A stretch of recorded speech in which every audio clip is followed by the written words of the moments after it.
¿Qué tal? Les habla Jorge Gestoso. En el programa de hoy, el panorama rumbo a la segunda vuelta electoral en Ecuador con otro notable invitado, Iván Sierra, investigador de opinión ciudadana directamente desde Guayaquil. Iván Sierra, una cálida bienvenida al programa. Hola Jorge, un gusto saludarte a ti y saludar a todas las personas que nos siguen en todo el mundo a través de la señal de Telesur. Iván, tú eres un investigador de la opinión ciudadana. Faltan 45 días para la segunda vuelta de las elecciones presidenciales en Ecuador. ¿Qué dice la opinión ciudadana? ¿Quién se perfila como posible ganador? Bueno, estamos en los primeros días de la segunda vuelta del balotaje, como se lo conoce en otros países de América Latina, a esta instancia electoral. Y estamos frente a un escenario de dos candidatos, una de ellas que se esperaba que fuera ella la finalista, y el otro un candidato totalmente nuevo, que hasta 10 días antes o una semana antes de la primera vuelta tenía unos niveles de intención de voto muy pequeños, por debajo del 5%, y de pronto explotó en la última semana. Entonces estamos frente a esa situación de como si nos hubieran reseteado el proceso electoral, porque contra todo pronóstico es este candidato, el señor Daniel Noboa, quien está en la segunda vuelta, frente a la señora Luisa González, de quien ya conversaremos de ambos, me imagino, en el transcurso de esta conversación. Precisamente, ¿cómo se explica esa explosión, esa ascensión, entre comillas, inesperada de Daniel Noboa? Mira, tendremos que entrar en la explicación de ciertos fenómenos sociológicos contemporáneos, más que políticos, o no solamente políticos, sino también sociológicos. Estamos en un momento en América Latina, creo que en todo el hemisferio, en un momento que lo denominamos el de las ciudadanías escépticas. Estamos cosechando o estamos pagando la factura de la irrupción de las redes sociales hace ya más de 10 años, que empezaron como un espacio medio romántico donde podíamos reencontrarnos nuestros amigos del colegio, y ahora es un sitio donde frecuentemente uno se encuentra con denuncias, con noticias, con fake news, con noticias que por el intento de ser primicias acaban siendo incompletas o acaban siendo manipuladas, también con publicidad engañosa, con toda esta actividad de los prosumidores, de las personas que nos encontramos de pronto con que teníamos voz en las redes sociales. Al final todo acabó siendo un fenómeno del cyberutopismo, ¿no? De creer que íbamos a estar mejor informados, y al final estamos tan contaminados de tanto que nos volvemos escépticos y decimos ya no le creo a nada, ya no le creo a nadie. Hay una frase común que la escuchamos a veces en focus groups o en otros estudios, que nos dicen es más creíble lo que dice en el chat de las mamis que lo que vemos en ciertos noticieros de televisión. El chat de las mamis, el grupo de WhatsApp en el que están registradas las madres de familia, generalmente madres de un curso, de un colegio en particular. Entonces, frente a ese escepticismo generalizado, los políticos tradicionales, los partidos tradicionales, empiezan pues con cualquier campaña electoral con ciertas falencias, con ciertas desventajas, y los electorados suelen esperar hasta último término, hasta último momento, para decidirse finalmente por quién votar, en quién confiar o en quién dar un voto, aunque sea parcial, de confianza, y eso explicaría en buena medida lo que el candidato Noboa cosechó en los últimos 7 días de campaña. Ahora, una de las tantas teorías que tú las has escuchado seguramente, entonces, Iván, es asesinan al candidato Villavicencio también a 10 días, a unos poquitos días de la elección, y eso cambia completamente la dinámica del electorado. Sí, para quienes nos siguen desde distintos países de América Latina, quisiera comentarles muy cortito. Había 2 candidatos que estaban en francas posiciones protagónicas, hasta faltando 10 días para la elección. La elección de primera vuelta fue el día 20 de agosto. Estos 2 candidatos eran la candidata del correísmo, que representa prácticamente, fue la única candidata de la tendencia política que podemos llamar de izquierdas, y me gusta usar el plural, no izquierdas, porque hay varias izquierdas como hay varias derechas. ¿no? Luisa González vino durante todo el proceso, venía en los primeros lugares, con amplias posibilidades de ganar en primera vuelta. Ganar en primera vuelta en Ecuador, para poderlo hacer, necesitas conseguir el 40% de los votos válidos y tener una diferencia de 10 puntos respecto del segundo. Y había un segundo candidato, también un hombre nuevo en la política, aunque auspiciado por un partido tradicional, que venía teniendo ciertos ascensos importantes en la intención de voto en días previos, con un discurso muy radical respecto a la seguridad. Sin embargo, estaba tremendamente distante y la elección parecía bastante favorable para la candidata de la izquierda, para Luisa González. Hasta que ocurre efectivamente el hecho que tú mencionas, un candidato a la presidencia de la República es asesinado en medio de una situación tremendamente extraña que ya nos tardaremos en Ecuador meses o tal vez años en desentrañar qué mismo sucedió, y eso cambia el escenario. Y este candidato al que hago referencia, que se llama Jan Topic, al que hago referencia, al cambiar el escenario, porque nos horrorizamos frente al hecho de violencia, primera vez en Ecuador que ocurre un hecho así frente a un candidato presidencial, las preferencias se vuelcan hacia este señor, hacia el señor Jan Topic, porque claro, su promesa principal de campaña era seguridad con puño de hierro. Sin embargo, no le dura mucho tiempo, porque llegado el debate presidencial que ocurrió una semana antes, en el debate presidencial, un tercer jugador al que no lo tenía en el radar nadie, es el señor Daniel Noboa, hace una relativa buena intervención. No fue un debate tampoco brillante a todas luces de ninguno de los participantes, pero hace una buena intervención y logra cosechar ese voto al que hacía referencia hace unos minutos, ese voto del escepticismo, ese voto del desconfiado, es ese voto que Daniel Innerarity describe tan bien en Sociedad para Perplejos, ese voto de la perplejidad, de saber que los tradicionales no me han solucionado del todo, hay algunos nuevos auspiciados por tradicionales que tal vez tampoco, y ante esas, y tengo 7 candidatos, 8 candidatos, uno que acaba de ser asesinado, que ha sido reemplazado por otro, y en medio de todo ese caos y la perplejidad,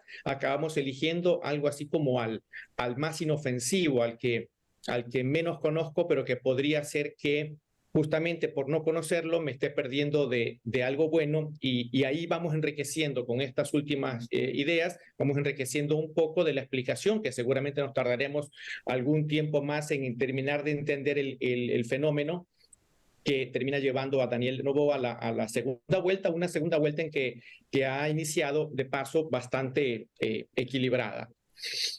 Entonces, explícanos ahora también de una manera relativamente simple, Iván, ¿quién es esta candidata Luisa González que representa al correísmo? El correísmo, un movimiento que está liderado por el expresidente Rafael Correa, que gobernó Ecuador durante un periodo de 10 años, 2007 al 2017.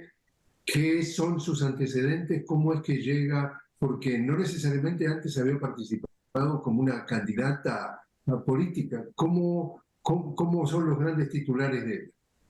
Bueno, había participado. Luisa González era asambleísta en funciones, era miembro del Poder Legislativo en Ecuador hasta hace 3 meses en que el presidente Lasso llamó a una figura constitucional denominada muerte cruzada, según la cual el presidente pone su cargo a disposición y la totalidad de los asambleístas también. Entonces, Luisa González era hasta hace 2 o 3 meses que sucedió esto, asambleísta por provincia por su provincia de origen, ¿no? Y anteriormente, realmente lo que la avala y lo que la pone a ella en su condición de candidata y de ganadora de la primera vuelta, ganadora con 10 puntos de ventaja en la primera vuelta, un poquito más, 34% contra 23% en números redondos, es su condición de ex secretaria general de la administración del gobierno de Rafael Correa. En la estructura del Estado ecuatoriano, la Secretaría General de la Administración equivale a algo así como a ser jefa de gabinete. Entonces ella era la supracoordinadora de los ministerios coordinadores que a su vez coordinaban a los ministerios ejecutores como tal de la política, de las distintas políticas que se manejaron en el gobierno del presidente Correa. Recordemos que era un gobierno con un Estado robusto, un Estado que atendía muchas áreas de forma especializada a través de distintos ministerios y otras instituciones públicas.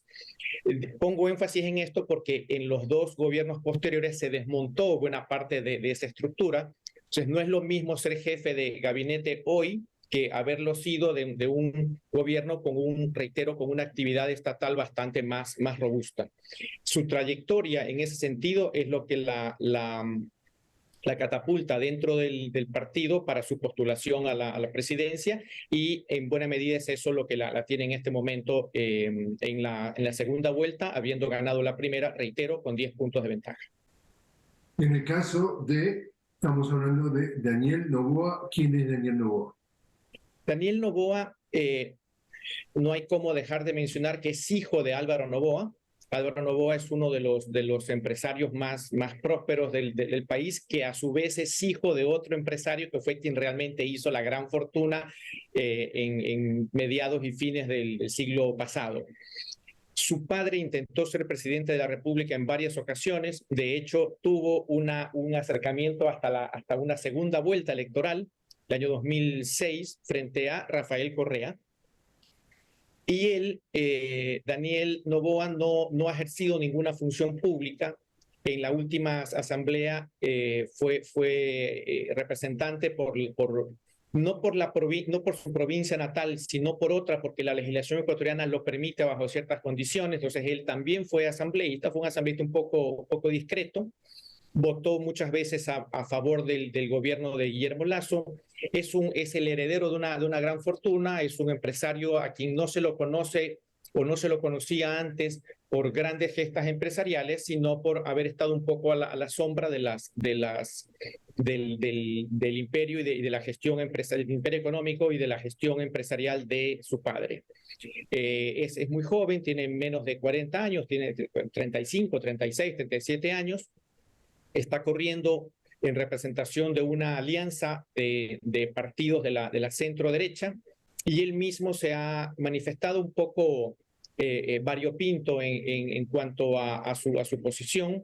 Hay declaraciones de él que denotan de una postura muy de derecha. Su vicepresidenta ya raya en lo libertario, ¿no? Su vicepresidenta ha tenido declaraciones reiteradas, su candidata a la vicepresidencia ha tenido declaraciones reiteradas en cuanto a la necesidad de que el Estado sea muy pequeño y que se dedique a la seguridad y a las grandes obras de infraestructura, dejando por fuera inclusive campos como educación y salud. En esas declaraciones, reitero. Y en el plan de gobierno de Daniel Noboa se observan también ciertos rasgos de lo que en política o en economía podemos considerar de derecha o de extrema derecha, barajando posibilidades la posibilidad de, por ejemplo, incrementar la edad de jubilación,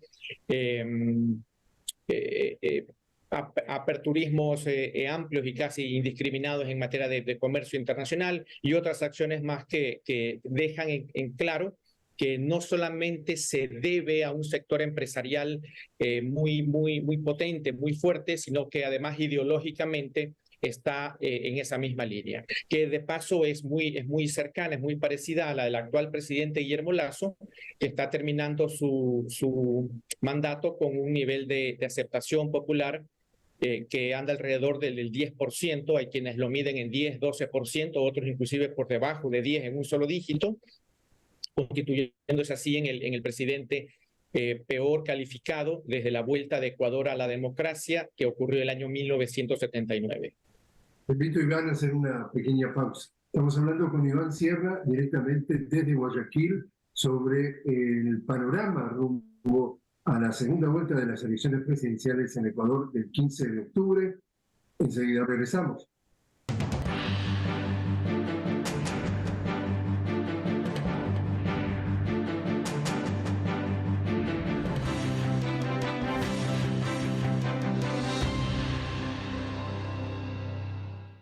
Continuamos hablando con Iván Sierra directamente desde Guayaquil. Iván, investigador sobre opinión pública ciudadana. Estamos hablando el panorama rumbo a la segunda vuelta, al balotaje en Ecuador el 15 de octubre.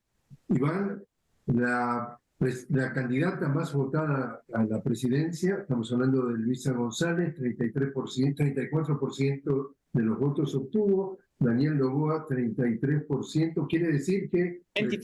23. Perdón, gracias. 23%. Quiere decir que a ambos le falta completar el 50%. Supongo que la hora se está dedicando a alianzas, a ver cómo coquetean con otros candidatos que participaron para tratar de llegar a ese 50%. ¿Qué podés haber detectado en ese sentido?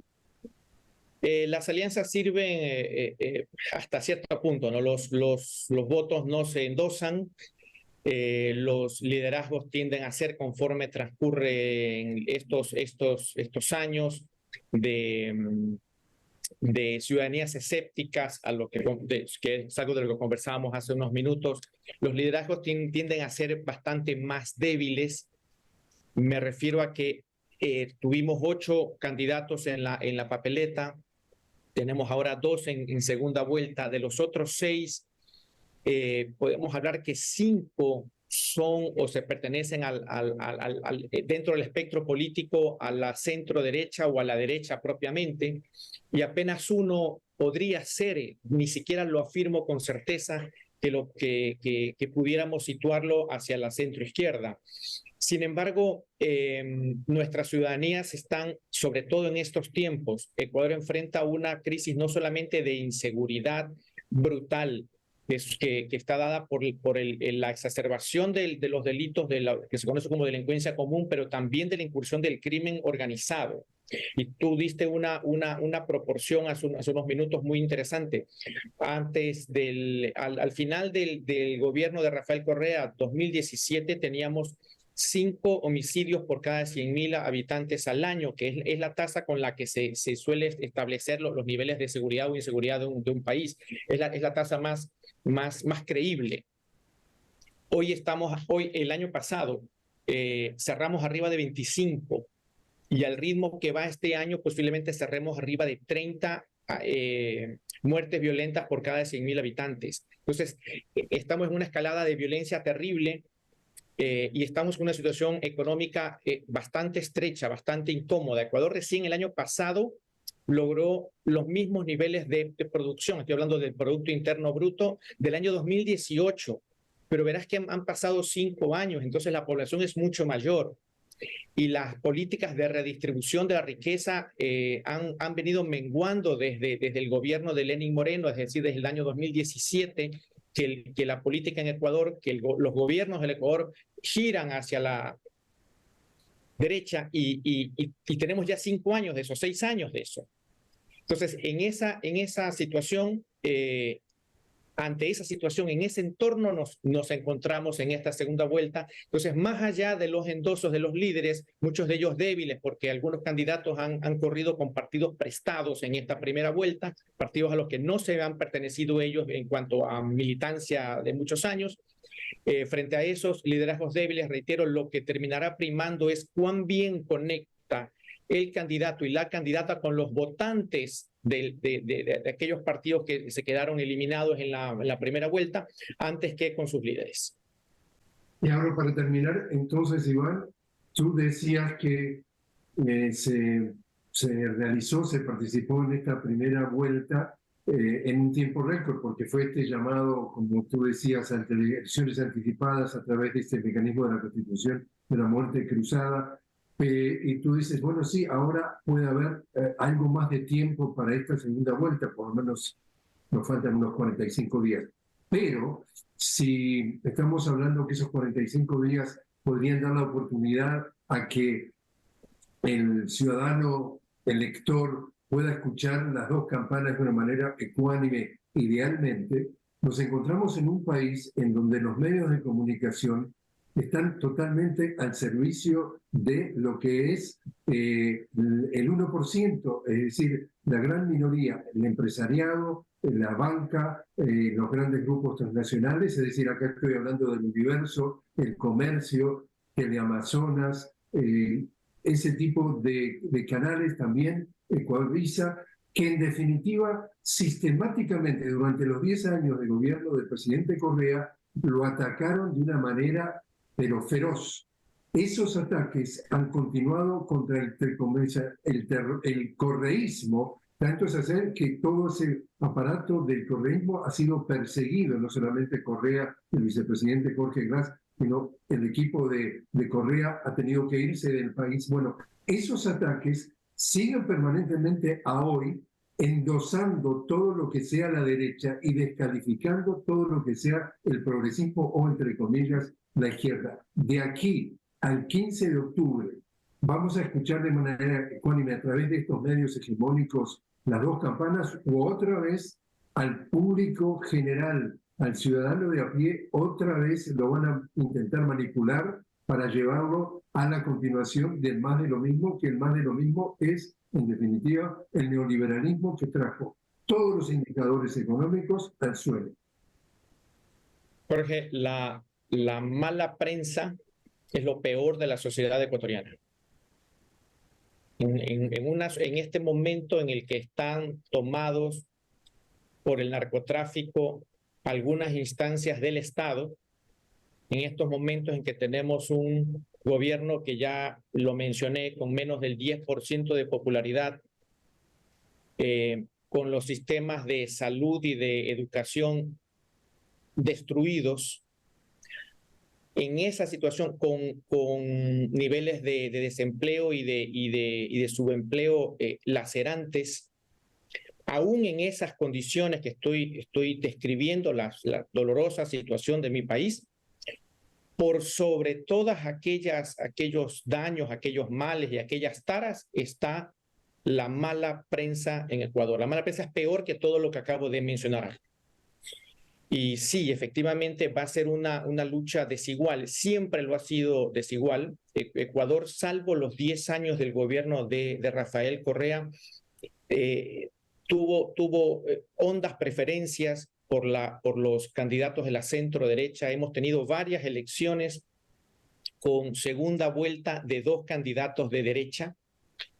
Entonces, para el progresismo, para las izquierdas, ha sido siempre extremadamente complejo. Creo que en toda Latinoamérica, pero me estás preguntando por Ecuador puntualmente, y va a ser y está siendo una lucha desigual por el cerco mediático, por la cantidad de intereses que están de parte de un candidato, por todo el aparato de gobierno actual que coincide ideológicamente, que coincide seguramente en las mismas cenas, en los mismos lugares y posiblemente hasta en los mismos intereses empresariales con el candidato Noboa. Entonces va a ser una lucha de uno contra todos, de una en este caso contra todos los demás.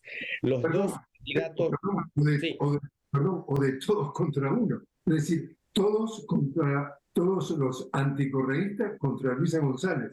Así la cosa. Así va a ser.